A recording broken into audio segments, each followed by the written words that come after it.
JBL Ion One Compact បញ្ហាគឺសលេងចេញសលេងឆ្លង chat shot បាទពេលខ្លះដូចឆដោយព្យុជំនាន់ព្យុចាប់បោះអត់បានអញ្ចឹងណាបាទព្យុសេរីចាស់សេរីចាស់សេរីថ្មីក៏អញ្ចឹងចាប់បោះអត់បាន chat shot បាទវាលឺអញ្ចឹងឯងនេះ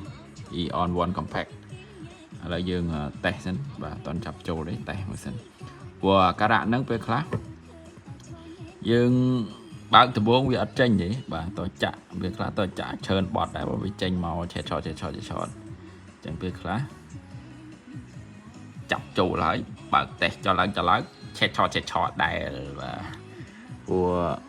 អាការៈនឹងដូចគ្នាប៉ុន្តែពេលខ្លះគឺវាខូចកន្លែងខុសគ្នាណាអញ្ចឹងយើងធ្វើកន្លែងដែលធ្លាប់មានបញ្ហាអញ្ចឹងទៅយើងដាក់ដូរតេស្តមើលទៅក៏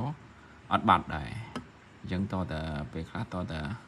បើកតេស្តឲ្យយូរបន្តិចហើយដេញមើលប្រព័ន្ធភ្លើងបាទហើយឃើញអាការៈដូចគ្នាអញ្ចឹងវាមិនប្រកាសថាគ្រប់យ៉ាងខូចដូចគ្នាទាំងអស់កន្លែងដូចគ្នាគឺអត់ទេពេលខ្លះវាខូចលើសគ្នាតិចជាងគ្នាបាទវាអត់ដូចគ្នាទាំងស្រុងទេត្បិតតែអាការៈដូចគ្នាក៏ដោយអញ្ចឹងនេះយើងតេស្តមើលសិនមុននឹងចាប់ចូលជិះវាងរើម្ដងទៀតណាឡើយបើកតេស្ត